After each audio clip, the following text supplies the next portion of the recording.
오늘 말씀 창세기 44장 보겠습니다. 44장.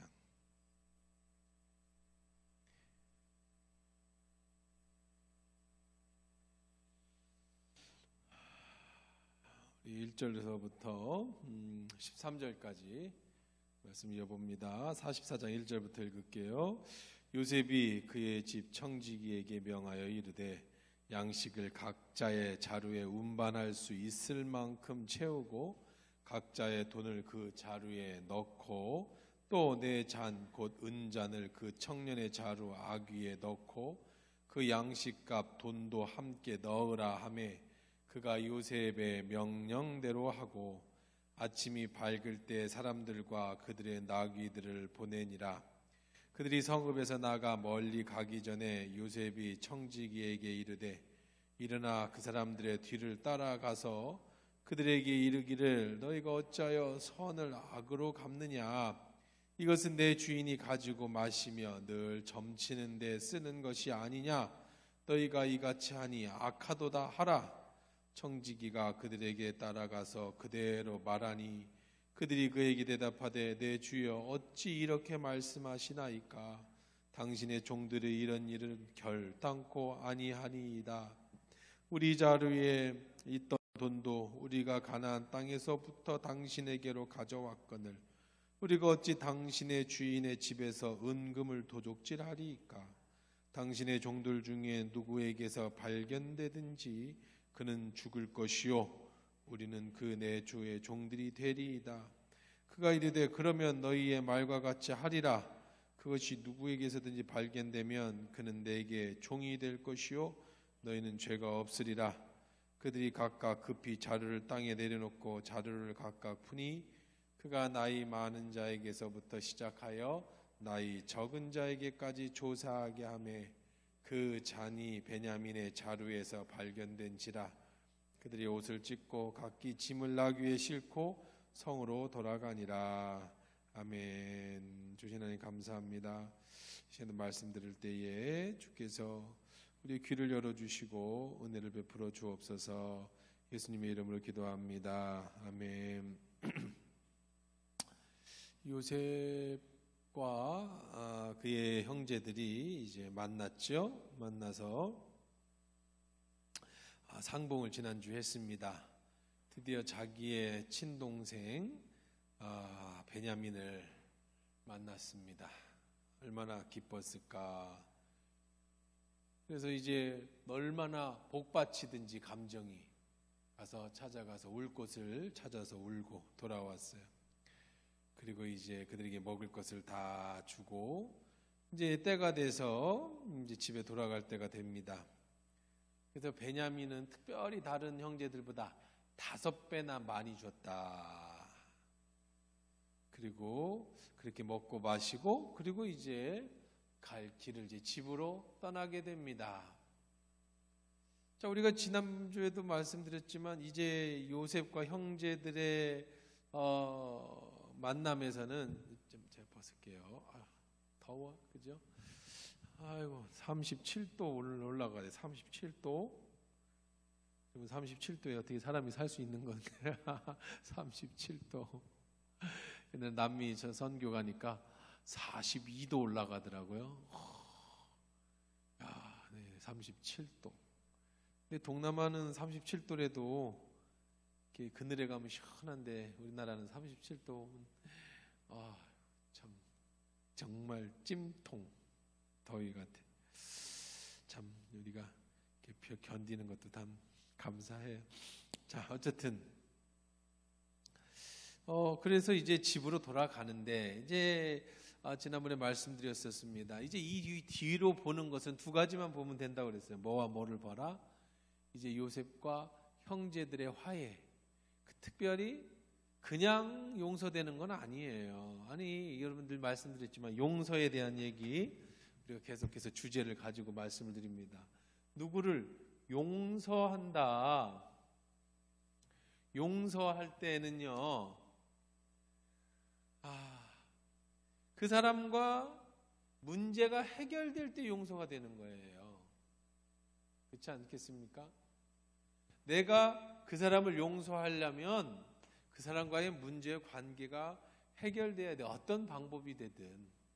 해결되지 않는데 용서할 수 있는 건 없어요. 예를 들어서 뭐 이런 사람이 있어요. 누가 나를 때렸어요. 그래서 상해를 입혔어요. 그냥 내가 용서할게. 그건 용서가 아니에요. 그렇게 용서하는 게 아니에요. 어떻게 그렇게 용서를 해? 그 용서가 이루어지려면 마음으로 내가 그를 미워하지는 않아요. 우리가 예 성령을 통해서 말씀을 들으니까. 하지만 용서할 수는 없는 거예요. 언제 용서가 되는 거냐? 이제 그 사람이 때려서 경찰 조서가 들어갔어요. 그래가지고 이제 판결이 내려졌어요. 그래서 이제 이 사람이 감옥에 가게 됐어요. 아니면 합의금을 물어주게 생겼어요. 그럴 때 내가 그 사람하고 합의를 해주고 그 사람을 용서해주면 그 사람이 조금 제목이 떨어진다든지 그럴 때 내 마음에 용서해 줄 수 있는 거예요. 그 사람이 자기 잘못도 뉘우치지 않았는데 그 사람이 나한테 해를 끼치고 여전히 고자세로 있는데 내가 그냥 그 사람을 상대로 당하고 용서할 수는 없는 거예요. 그게 무슨 의미가 있어요? 그냥 내 혼자 스스로야 뭐 할 수 없는 경우라면 그럴 수 있겠지만 그렇게 될 수 있는 건 아니에요. 옛날에 제가 예를 들어드리는 게 밀양이라고 하는 영화에서 전도연이가 자기 아들이 유괴당하잖아요. 그 죽습니다. 유괴범한테. 그 고통을 전도연이 어떻게 이기냐면 신앙의 힘으로 이겨. 말씀 듣고 기도하면서 그리고 드디어 그에게 전도연의 마음에 용서해야겠다라고 하는 마음이 들었어요. 예수님의 사랑으로 누구를? 자기 아들을 죽인 그 범인을. 근데 그 범인은 잡혀서 감옥에 갔습니다. 전도연이가 이제 드디어 그 사람을 용서해 줘야겠다 생각을 해서 이제 감옥에 찾아갑니다. 그리고 이제 그 범인에게 면회를 신청하고 내가 당신을 용서합니다라고 하니까 그 범인이 하는 소리가 당신의 용서는 필요 없습니다. 이미 예수님이 내 죄를 용서해 주셨습니다. 그때 전도연이 돌아버리잖아요. 이제 그 영화가 이렇게 기독교의 용서라는 것을 비꼬아서 만든 거예요. 비판하는 영화라고요. 아니 전도연이 용서를 안 했는데 내 아들을 죽인 그 범인을 내가 용서 안 했는데 어떻게 그 사람이 용서를 받냐는 거야. 하나님이 어떻게 그 사람을 용서해 줄 수 있냐는 거지. 그래서 이제 그 마음이 하나님을 향한 그런 원망과 적대로 돌아버리죠. 아니 내가 용서 안 했는데 하나님이 어떻게 그 사람을 용서해? 당한 건 난데. 그리고 그러니까 여러분들 생각을 해보세요.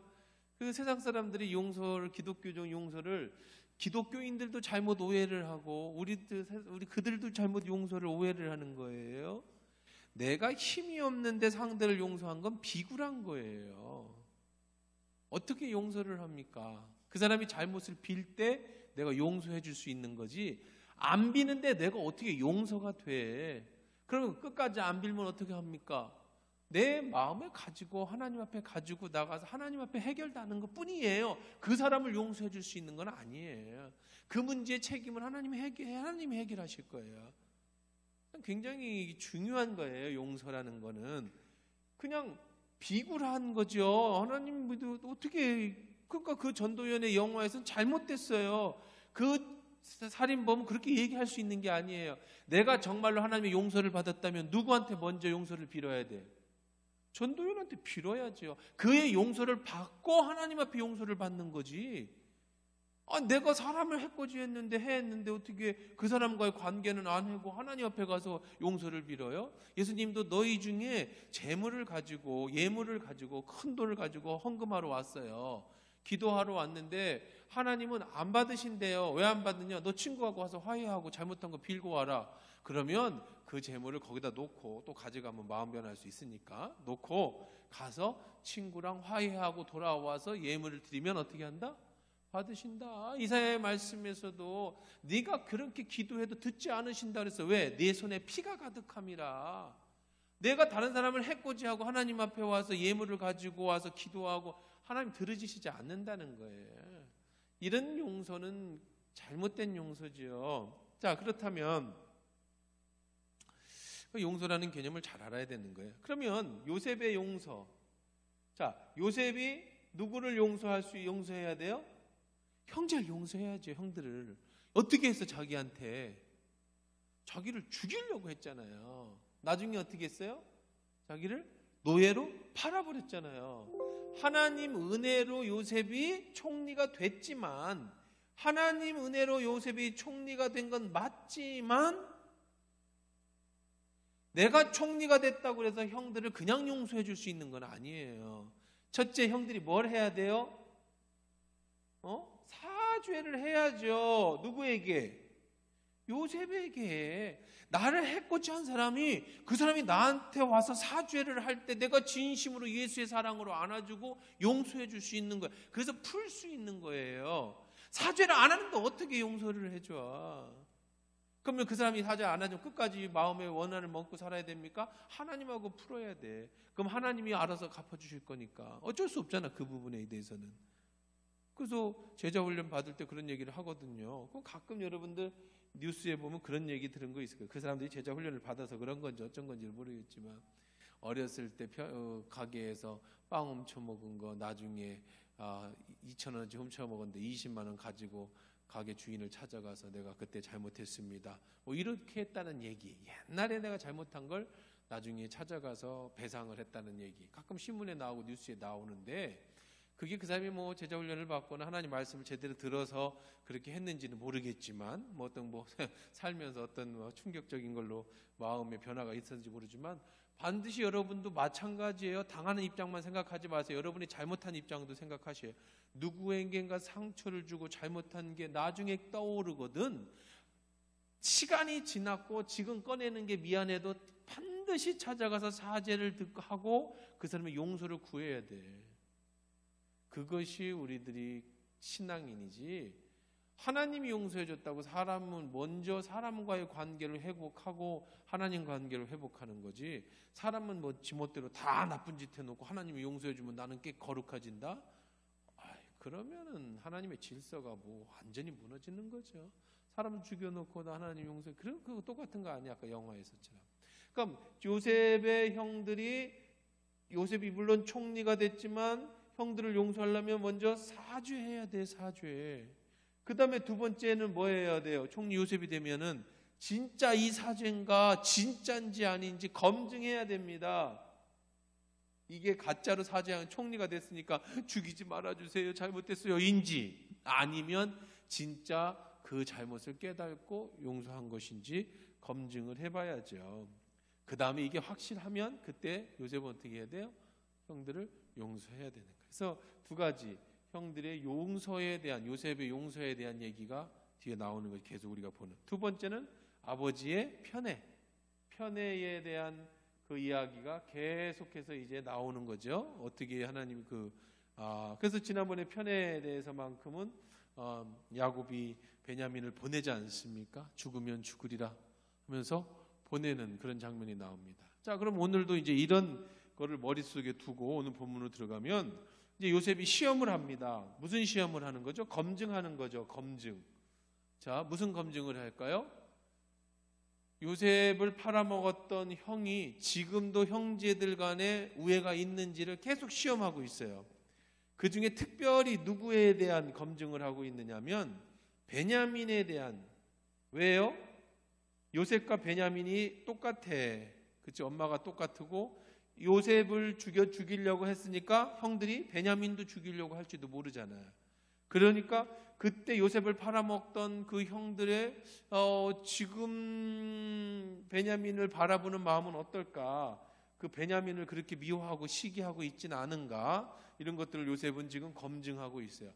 그 방법이 뭐냐면 이제 집으로 갑니다. 집으로 가는데 요셉이 종들한테 얘기합니다. 야, 저들이 지금 가지고 가는 자루 있지? 한 사람 앞에 이제 파는 양만큼의 곡식이 있었을 거 아니에요.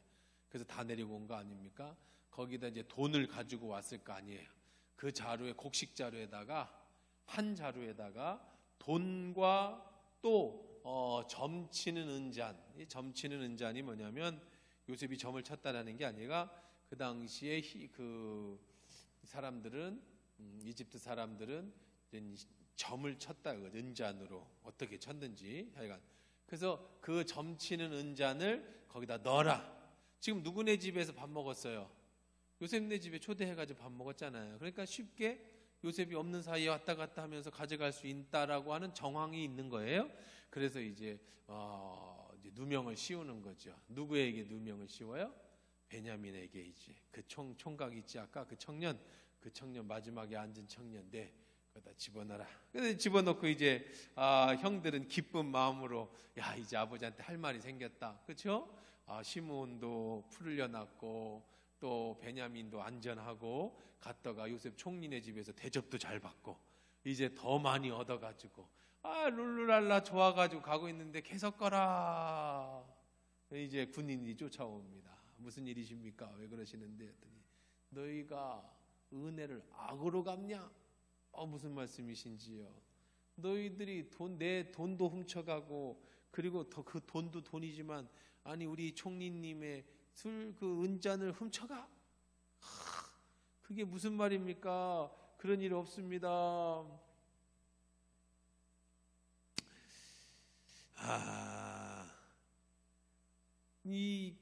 그래? 그러면은 어떻게 할래?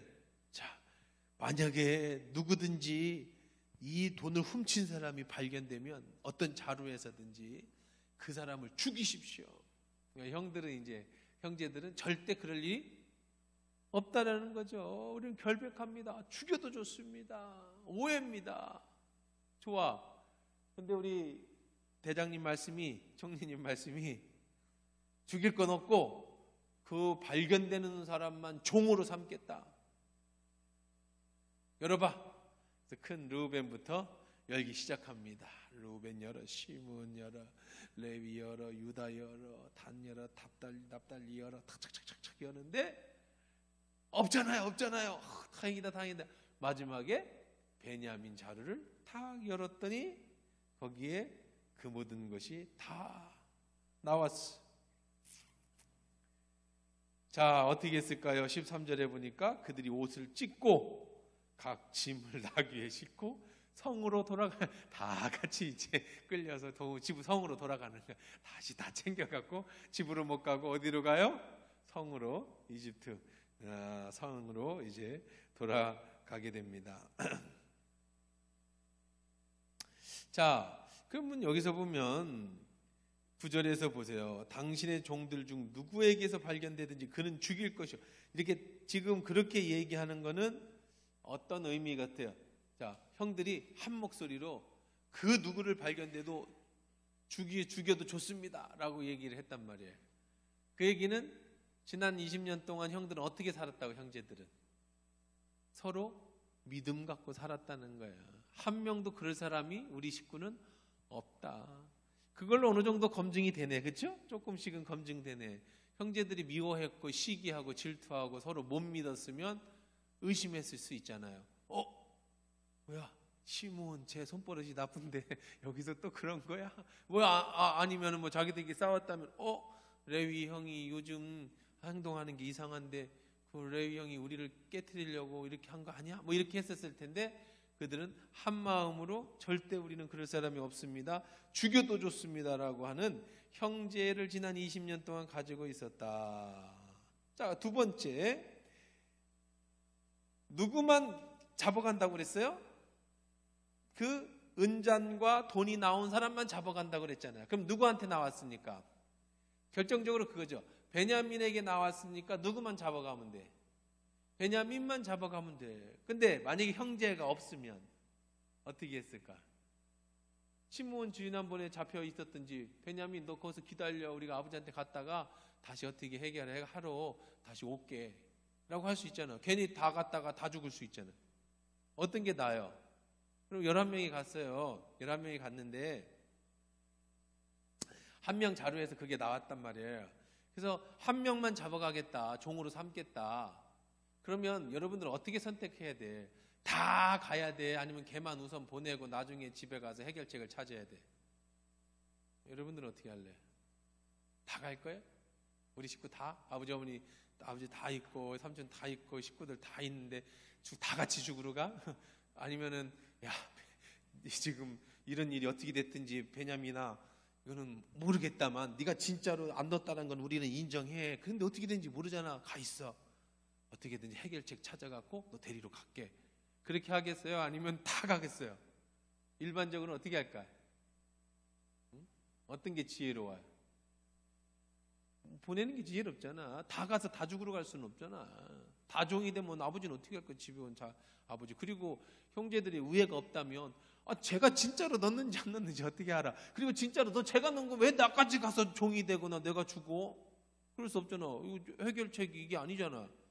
아니면 뭐 르우벤이 장남이니까 저하고 같이 가겠습니다 라고 하든지, 아니 뭐 큰형이 좀 어떻게 데리고 가세요, 막내. 나머지는 우리가 가서 너 형 말 잘 듣고 있어. 너 왜 그런 짓을 했어? 저 안 그랬어요 진짜로. 야, 네가 안 그랬는데 왜 이게 나와? 어쨌든 가서 내 변호사 사고 다 준비할 테니까 야, 얘 혼자 보내면 안 되겠다. 가족회의를 열고 형이 좀 뭐 이렇게 하지 않았겠어요? 근데 어떻게 했어요? 다 가더라. 다 그걸로 어느 정도 두 번째 뭐가 됐어요? 검증이 됐죠. 정말 이 11명은 하나로 다 묶여져 있구나. 부모는 참 그러면 좋을 것 같아요. 자식들이 그렇게 한 마음이 돼서. 뭐 11명이나 키우다 보면 요즘은 하나 둘 낳는 시대, 뭐 못 낳는 사람도 있습니다만 그런 시대다 보니까 그런 게 참 어렵지만, 옛날에 많이 낳던 우리 위에 우리 어른들 뭐 하다못해 저희 처갓집도 8남매니까 많이 낳던 시절에 그때 보면 잘 사는 집도 있고 못 사는 집도 있잖아요. 그럼 제일 좋은 게 뭐예요? 못 사는 형제 있으면 잘 사는 언니나 누나가, 오빠나 형들이, 동생이 좀 잘 살면 형들이 좀 도와줘서 일으킬 수 있도록 이렇게 밀어주고, 어려울 때 이렇게 하면 부모가 참 어떻게 했어요? 좋겠지요. 부모가 참 좋을 것 같아, 그렇게 하면. 근데 이제 뭐 유산이라도 조금 얼마 있지도 않은데 그것 가지고 뭐 네가 많이 먹니 내가 많이 이러고 있으면 그 부모들 마음이 참 가슴이 좀 많이 아프겠죠. 이 형제들이 그래.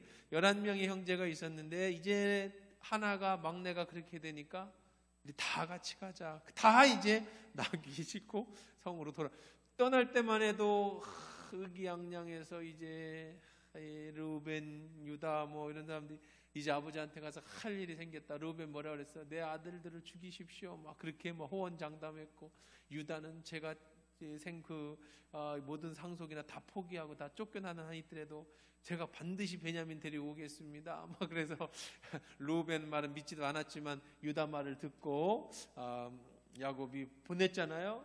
그래 이제 기쁨으로 이제 아버지를 복겠구나 하는데, 이거 완전히 참 전세가 역전돼서 다 죄인된 심정으로 끌려가게 됐습니다. 자, 어떻게 됐을까? 14절부터 우리 같이, 자 17절까지 먼저 읽어봅시다. 시작. 유다와 그의 형제들이 요셉의 집에 이르니 요셉이 아직 그곳에 있는지라 그의 앞에서 땅에 엎드리되, 요셉이 그들에게 이르되 너희가 어찌하여 이런 일을 행하였느냐? 나 같은 사람이 점 잘 치는 줄을 너희가 알지 못하였느냐? 유다가 말하되 우리가 내 주께 무슨 말을 하오리까? 무슨 설명을 하오리까? 우리가 어떻게 우리의 정직함을 나타내리까? 하나님의 종들의 죄악을 찾으셔내셨으니 우리와 이 잔에 발견된 자가 다 내 주의 노예가 되겠나이다. 요셉이 이르되 내가 결코 그리하지 아니하리라. 잔이 그 손에서 발견된 자만 내 종이 되고 너희는 평안히 너희 아버지께로 도로 올라갈 것이니라. 유다 18절까지 볼게요. 유다가 그에게 가까이 가서 이르되 내 주여 원하건대 당신의 종에게 내 주의 귀에 한 말씀을 아뢰게 하소서.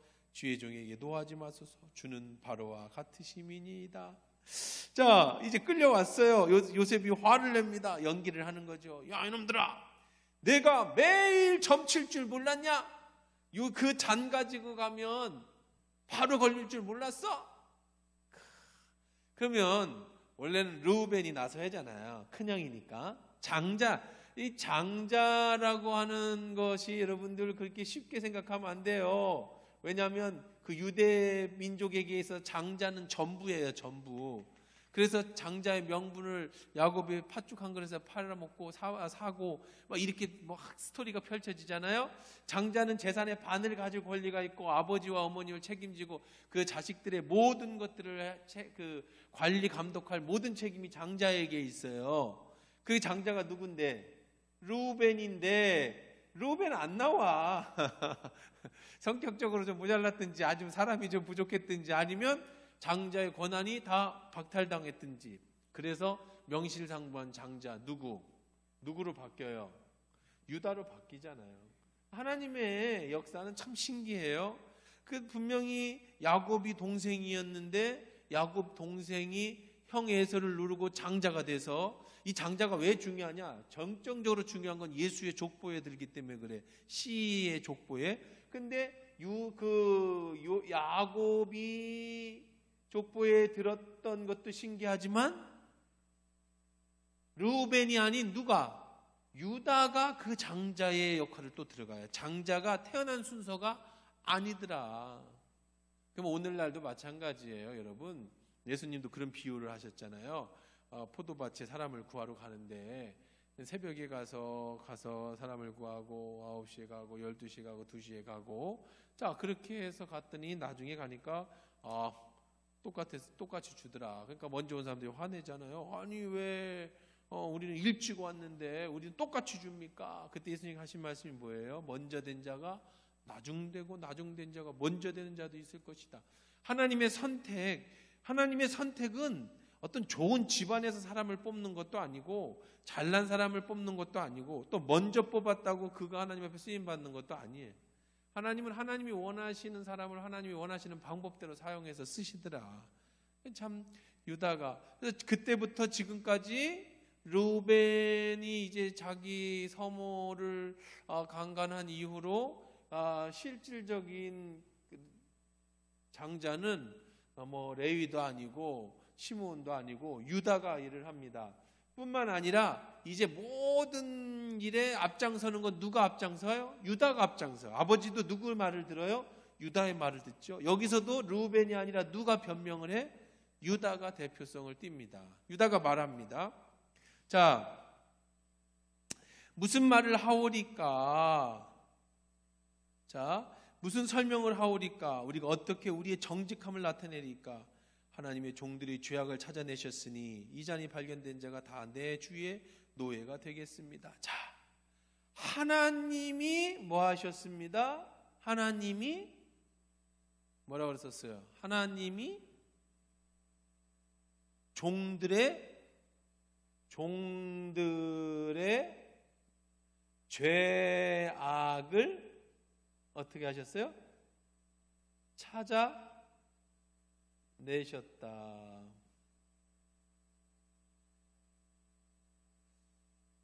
자, 이 굉장히 중요한 의미를 가집니다. 야곱은 알고 있었어요. 절대로 베냐민은 훔칠 애가 아니라는 것을 알고 있었죠. 근데 지금 이런 상황이 발생했어요. 상상도 못하는 일이 발생했어요. 이거 영적으로 딱 보면 한 가지의 규목이 돼. 한 가지 하나님의 종들의 죄악을 찾아내셨어. 어떤 죄악이죠? 어떤 죄악을 찾아내셨어? 잊어버렸던 어떤 죄악이야? 요새 팔아먹은 죄악이잖아. 그 죄값을 드디어 우리 모든 형제가 묻게 됐구나. 이것은 베냐민이 은잔을 훔친 것, 그래서 하나님이 그 베냐민이 훔친 것을 들키겠다, 그런 의미가 아니라, 아까도 얘기했잖아요. 절대 그럴 수 없습니다. 만약 그런 사람이 있으면 죽여라까지 얘기했잖아요. 그런데 이렇게 된 것은 어떤 일이 됐든, 누구의 장난이 됐든, 무엇이 됐든 하나님이 하셨어요. 왜? 정확하게 아까 얘기했죠. 뭘 해야 되죠? 사죄를 해야 돼. 사죄가 뭐죠? 죄를 고백해야 돼. 드러나게 돼 있어요. 모든 숨어있는 죄는 드러나게 돼 있어요. 죄가 자기 자신에게 죄를 지을 수가 있어요. 자기 자신의 유혹을 받는 문제, 음행의 문제, 또 어떤 자기 자신의 그런 거는 누구에게 얘기할 필요 없어요. 그건 누구에게 용서받을 것도 없어. 누구에게만 용서받으면 돼? 그냥 하나님께만 용서받으면 돼. 자기 스스로의 죄를 짓는, 하나님 앞에 부끄러운, 하나님 앞에 죄 지은 거죠. 그러나 사람에게 잘못한 것에 대해서는 반드시 그 사람의 용서를 받아야 된다. 용서를 받기 위해서는 뭐가 돼야 되냐면 그 죄가 드러나야 돼요. 오픈돼야 돼. 그렇죠? 벌거벗김과 같은 부끄러운 얘기를 해야 돼. 그래야 용서가 되는 거죠. 꺼내기 싫은 얘기를 꺼내야 되는 거예요. 내가 정말 잘못했다라고 이야기해야 돼. 지금 그들은 묻고 있었어요. 이 11명의 형들이, 베냐민 빼고 10명의 형들이 그 과거에 자기 동생 요셉을 죽인 사건, 나중에 팔아먹었으니 얘가 죽었는지 살았는지 모르겠지만 그 사건을 지난 20년 동안 그들은 어떻게 살았을까요? 죄 속에서, 의식 속에서, 죄책감 속에서 살았어. 그래서 이런 일이 딱 발생하니까 바로 입에서 튀어나온 게 뭐예요? 하나님이 우리 죄를 찾아내서 드러내셨구나. 하나님이 하신 겁니다. 죄값을 치르겠습니다. 죄값을 치르겠습니다. 그러니까 참 죄를 무서워해야 돼. 자기 스스로의 죄를 유혹을 받는 것도 무서워해야죠. 그것은 하나님과의 관계가 깨어지고 그것 때문에 우리의 영적인 문제에 침륜이 빠질 수 있으니까. 그런데 더 무서운 건 사람에게 관계 속에 죄를 짓는 건 참 무서워해야 돼. 특히 여러분 인간관계 속에서 말로 죄를 짓는 거, 남에게 상처를 주는 거, 해를 끼치는 것들. 참 이게 지난 우리 새벽에도 그런 얘기했습니다만은 시편 기자가 다윗의 시에서 자기 입 갖고 자기가 말하는 걸 어떻게 하겠습니까? 라고 얘기해. 내 입 갖고 내가 말하는데 어떻게? 내가 내 달린 입이라고 해서 함부로 남에게 상처를 주면, 나 때문에 그 사람에게 상처를 주면 내 손에 칼이 있다고 해서 그 칼로 그 사람을 찌른 것과 다르지 않아요. 칼로 찔러서 몸에 상처를 입혀서 피를 나지 않았지만 내 말로 마음에 상처를 줘서 그 사람을 상처를 주고 아프게 하면 다를 게 없다고요. 그러니까 참 조심해야 돼. 시부모 간의 관계.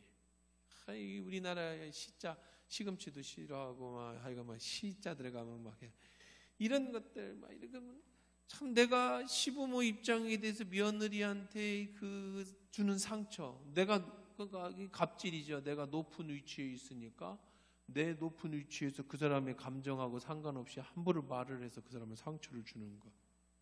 그건 우리가 위치가 높은 위치에 있다고 생각하면, 내가 저 사람보다 높다고 위치가 생각하면 너무 쉽게 저지를 수 있는 죄예요. 그리고 아무렇지도 않게 저지를 수 있는 죄. 근데 막상 당하는 사람은 그게 굉장히 아픔이 될 수도 있는 거예요. 그 상처가 깊어질 수도 있어요. 그런 관계 속에서 오는, 부부 관계에서도 그렇겠고, 부모와 자식 간의 관계도 그렇겠고, 또 시부모님의 그런 시댁의 관계도 그렇겠고, 어떤 사람의 인간 관계에서도 그렇겠고, 어떤 그거 이제 실질적인 어떤 재정적인 문제. 늘 얘기하지만 교회에서 절대 돈 꿔주지 마라.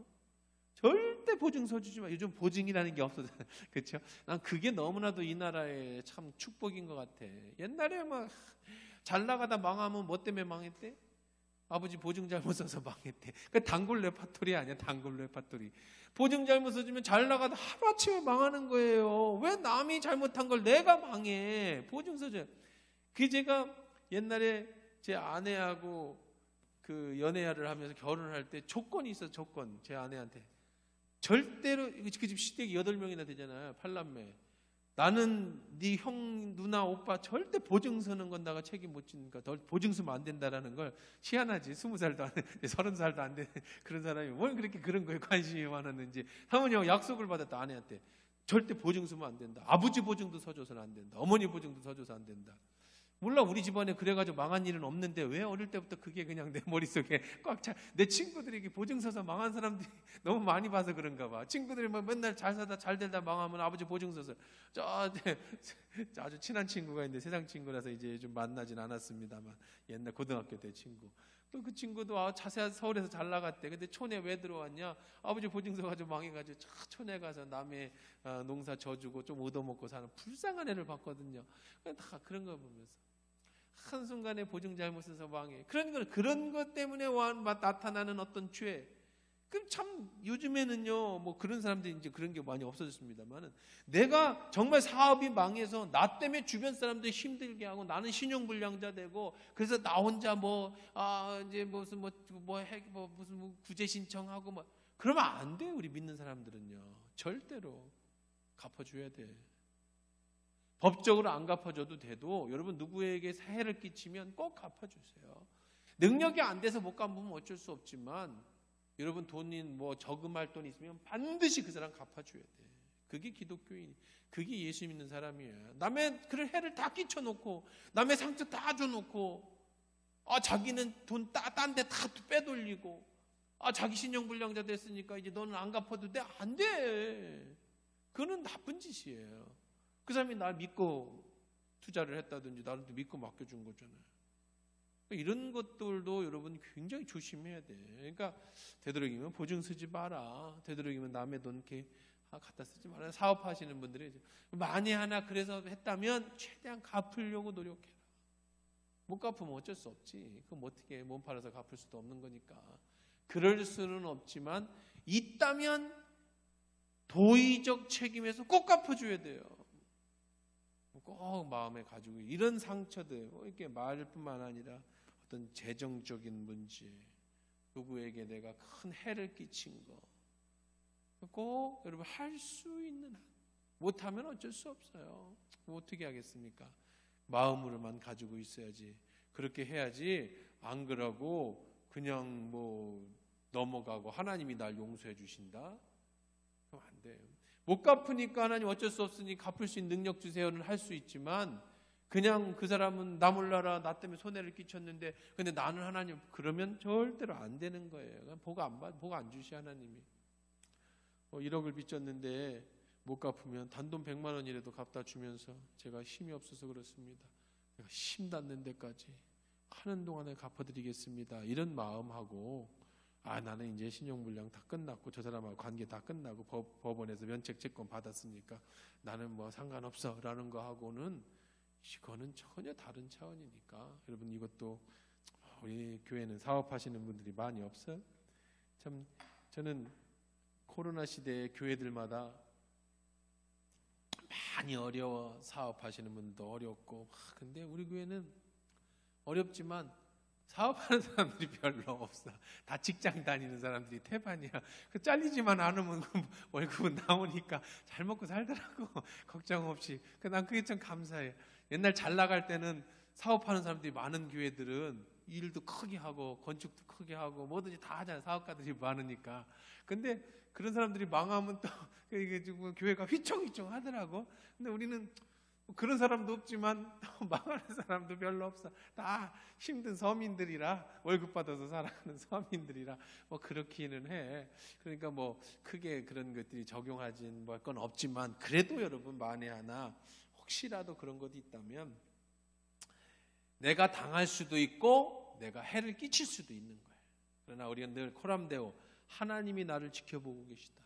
내 자신의 짓는 죄 하나님 앞에 용서를 구하고, 그건 드러낼 필요 없어요. 정직하다고 자기가 이런 죄를 졌다, 다 어리석은 거예요. 그럴 필요 없어요.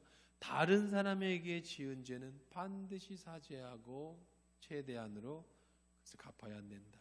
지금 드디어 야곱이래. 지금 유다가 얘기를 합니다. 하나님이 종들의 죄악을 찾아내셨습니다. 이렇게 맛있어. 이게 맛있는 거 갖다 주면 자꾸 먹게 된다니까. 맛있네. 먹고 싶죠? 맛있는 거야. 자, 그러면서 뭐라고 얘기를 합니까? 16절에 보면 유다가 말하되 우리가 내 주께 무슨 말을 하오리까? 무슨 설명을 하오리까? 우리가 어떻게 우리의 정직함을 나타내리까? 하나님의 종들의 죄악을 찾아내셨으니 우리가 이 잔을 당한다가 다 주의 노예가 되겠나이다. 그 다음에 어떻게 합니까? 사죄하고 그 다음에 죄의 값을 치르지요. 죄의 값을 무엇으로 치러요? 뭐가 되겠습니다? 우리 모두가 노예가 되겠습니다. 죄값을 치러. 무슨 죄값이죠? 요셉을 뭘로 팔아버렸어요? 노예로 팔아버린 죄값을 우리 모두가 다 뭘로 갚아? 결국은 노예가 돼서 갚아버리는 거예요. 누구에게? 하나님께, 사람에게. 요셉, 너를 팔아먹은 우리의 죄값을 우리가 노예가 돼서 갚는구나. 하나님 앞에 드러나지 않는 법이 없는 것이야. 유다는 얘기합니다. 우리 모두가 죽으면 죽으리라. 누구를 위해서? 누구를 위해서? 베냐민을 위해서. 베냐민 하나 노예되면 되는데 그럴 수 없습니다. 검증하고 있죠. 계속 사죄하고 검증하고 사죄하고 검증하고. 사실 베냐민 하나만 노예만 되면 되잖아요. 근데 아닙니다. 우리 모두가 노예가 되겠습니다. 그 죄값을 다 죽기 전에 치르는 거죠.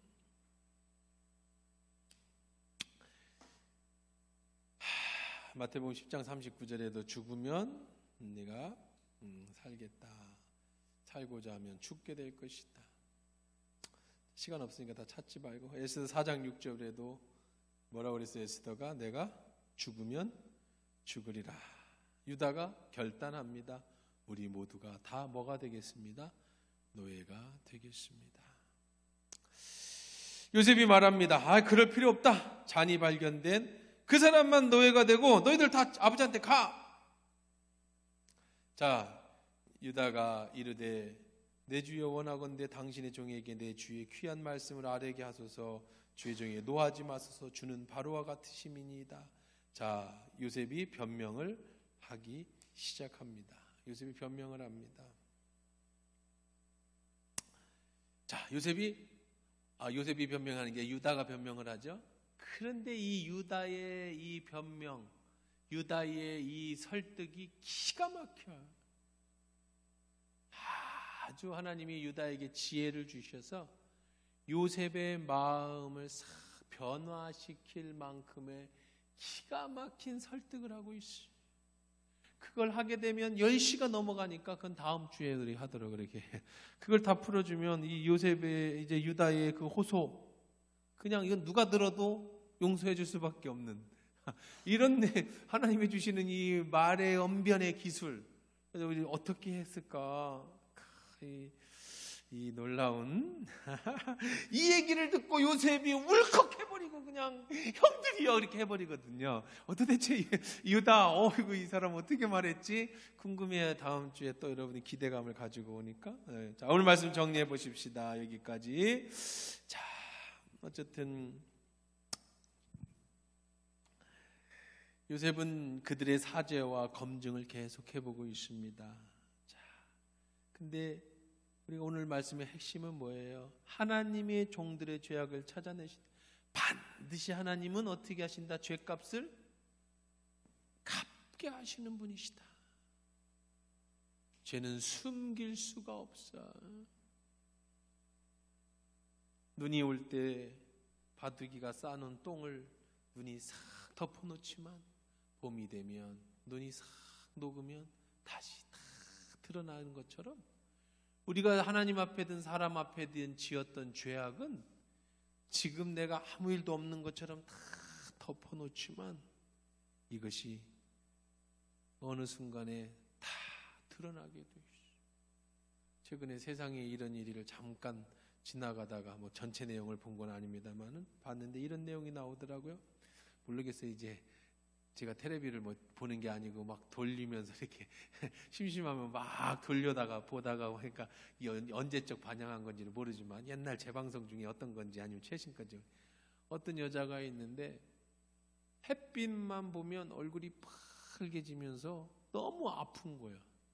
그게 한 6개월 됐대요. 그래서 집을 깜깜하게 하고 살아. 외동딸인데. 그래서 부모가 천막도 다 치고 그 집 안에다가 방 안에다가 텐트를 치고 심지어는 어떤 공기청정기에 나오는 파란 조그만 불도 다 막아서 깜깜하게 조그만 불이라도 보이면 얼굴이 따갑고 아프다는 거야. 너무 아파서 뭐 살 수가 없대. 그 세상에 이런 일이 나온 거예요. 그러게 한 6, 7개월이 됐대요. 그래서 이제 뭐 그런 얘기를 하다가 뭐 세상에 이런 일이 보면 끝에 가면 병원 데리고 가잖아. 왜 그런가? 그 병원에 갔더니 얼굴 홍조인데 이 얼굴 홍조가 그렇게 되는 경우는 거의 없다. 햇빛 알레르기 아니냐? 이런 것들 뭐 이래서 이제 큰 병원, 서울에 있는 큰 병원을 데리고 갑니다. 이제 거기가. 그리고 이제 얼굴이 아닌 이 맨살에다가 동그라미를 8개를 치고 자외선인가 적외선을 이렇게 씌워서 강도에 따라서 어떻게 피부가 변하는가. 너무 아프니까, 햇빛만 보면 피부가 아프니까. 근데 놀랍게도 하나도 변화가 없는 거야. 햇빛하고 상관이 없는 거야. 빛하고 상관이 없는 거야. 아픈 게. 그 정신과를 보냈어요. 결국은 이제 병원은 변명이 안 나면 정신과로 가는 거예요. 그럼 저 정신병원에 가서, 정신과에 가서 상담을 하면서 이제 그 문제가 해결되는데, 결국은 그 햇빛이나 빛 때문에 아픈 게 아니었다는 거예요. 그럼 왜 아팠느냐라고 이제 심리 치료하고 체면 치료하고 막 이렇게 치료 가 보니까 어릴 때부터 혼자 살았던 엄마 아빠가 이제 뭐 일 나가면 뭐 어쨌든 뭐 자기 혼자, 그러면서 모든 그 사람은 그거야. 모든 책임은 다 자기 때문에 이루어졌다라는 죄책감, 뭐 이런 심리적인 그런 자기들의 문제가 계속 가지고 있다 보니까, 그리고 말을 못 하는 거예요. 화병인 거죠. 젊은 애인데 대학도 잘 졸업했어요. 취업도 했어요. 근데 취업하고 6개월 만에, 한지 얼마 안 돼서 6개월 동안 일하고 있는 거야. 그리고 그 전까지는 아무렇지도 않았던 애가. 그러니까 정신과 치료를 받고 심리 치료하고 뭐 수면 치료하고 막 해서 나든 결과가 뭐냐? 의사가 그렇게 얘기를 하는 거야. 우리 몸은 이런 스트레스를 계속 몇 년째, 10년째, 20년째 쭉 받으면, 그걸로 말로 표현하지 않으면 우리 몸이 표현한다는 거예요. 어떤 사람은 과민성 대장으로, 소화불량으로 제일 많이 이제 표현하는 데가 이런 속병이에요. 속병. 엑스레이 찍어보면 깨끗한데 설사 자꾸 나오고 뭐 아프고 뭐 이런 거. 그 다음에 이제 뭐 공황장애로도 오기도 하고 뭐 이런 여러 장면이니까 자기의 약한 부분으로 나온다는 거예요. 그게 말을 안 하니까, 표현을 못 하니까 꽉 막혔던 게 어떤 약한 새 나오는 부분으로 나오는데, 이 사람은 그게 이제 얼굴로 나온 거예요. 그러니까 빛만 보면 얼굴이 아프고 온몸이 아파, 빨개지고. 근데 그게 정신적인 문제예요. 그래서 이제 그 다음부터는 이제 빛으로 나오고 깨닫고 나서 치료 받으면서 이제 빛 봐도 괜찮고, 세상에 이런 일이 나온 내용입니다. 죄는 그런 거예요. 우리 속에 죄가 있으면 그걸 덮어놓으면 나는 전혀 안 그런 것처럼, 내 상처나 아픔이 나는 아무렇지도 않은 것처럼, 죄뿐만 아니라 이런 아까 얘기한 그런 뭐 상처든지 뭐든지. 근데 내 몸이 말을 하는 거야. 몸이. 차라리 암이 걸리면 잘라내면 되고, 차라리 뭐 어디 부러지면 꼬매고 붙이면 되는데, 이런 속에서 나오는 이 병은 진짜로 본인은 너무 아파. 진짜로 몸이 아파. 조금만 빛만 봐도 너무 아파. 근데 그게 심리적인 문제예요. 심리적인 문제. 그게 마음속에 콕 눌렸던 것이 거기로 나온다는 거예요. 그러면 그걸 풀어내야 된대. 풀어내야 돼. 그러니까 정신 심리 상담 이런 걸 통해서 이제 세상에서는 해결을 하지만, 그것도 잘 안 되죠. 그게 쉬운 게 아니에요. 그 해결 방법은 딱 하나예요. 딱 하나. 아주 간단한 거예요. 우리는 영과 혼으로 육신이 만들어졌다고 그랬잖아요.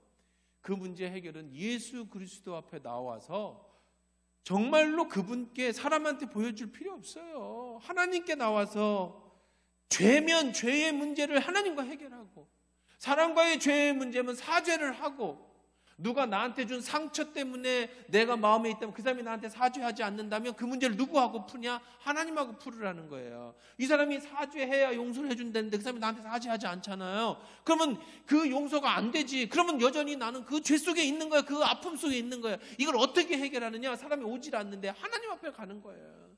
하나님하고 풀어. 하나님하고. 그 기도가 그렇게 중요해요. 기도하시. 하나님 앞에 소통해야 돼. 토해내야 돼. 그렇지 않으면 우리 몸이 말을 한다는 거예요. 몸이 말을 해. 입이 말하지 않으면 몸이 말해. 근데 이분 누구한테 말할까요? 뭐 맨날 상담사 찾아다니까 돈 내고 치료사 받으러 다닐 거예요? 그런다고 치료가 됩니까? 그렇게 치료될 것 같으면 뭐 아픈 사람이 어디 있겠어요? 하나님 앞에 공짜로 무료로 나와서 막 한껏 부르짖고 하나님 앞에 내 속마음에 있는 더러운 것들을, 눈으로 덮어놓은 것들을, 안 그런 것처럼 포장하고 있는 것들을 벗겨내고, 그리고 하나님 앞에 내 속에 있는 걸 다 고백하고 죄의 용서를 받으라고. 씻으면 문제를 해결해야 돼. 그때 참 자유와 평안이 오는 거예요. 지금 그 문제가 바로 오늘 요셉과 그 형제들과의 관계, 그 죄값을 하나님이 찾아내셨다. 안 그러면 어느 순간에 빵 하고 터지는 날이 있다고. 그때는 치료하기가 더 힘들어지니까 빵 터지기 전에, 문제가 언제 더 골마지기 전에, 그것이 더 오래되면 오래될수록 언젠가는 더 터지기가 쉬운 거니까 하나님 앞에 와서 내놓으라고. 남한테 얘기할 거 없어요. 상담이나 뭐 이런 것도 뭐 필요하다면 여러분 받으십시오. 그러나 그럴 것보다 더 중요한 게 하나님 앞에 나와 기도하는 거예요.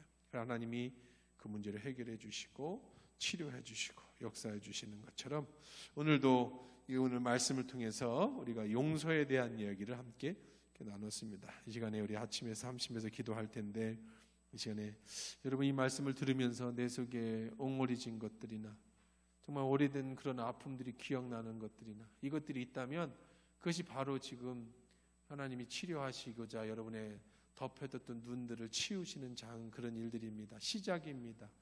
지금 이 순간에 기도할 때 한순간에 치유될 수도 있지만 그렇게 오래된 것이 쉽게 그렇게 되지는 않을 겁니다. 그럼 어떻게 해야 되냐?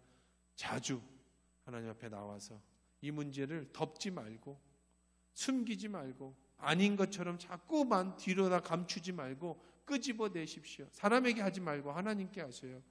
그리고 자꾸 오픈하다 보면 하나님의 만져주신 것, 치유가 있을 것이고 해결책이 있을 거예요. 내가 남에게 해준 것도 있을 거고 남에게 받은 상처도 있을 것이고, 이 시간에 주님 앞에 기도할 때 주님, 온전한 마음으로 용서할 수 있는, 온전한 마음으로 용서받을 수 있는 그런 사람 되게 해달라고 이 시간에 합심해서 함께 기도하겠습니다.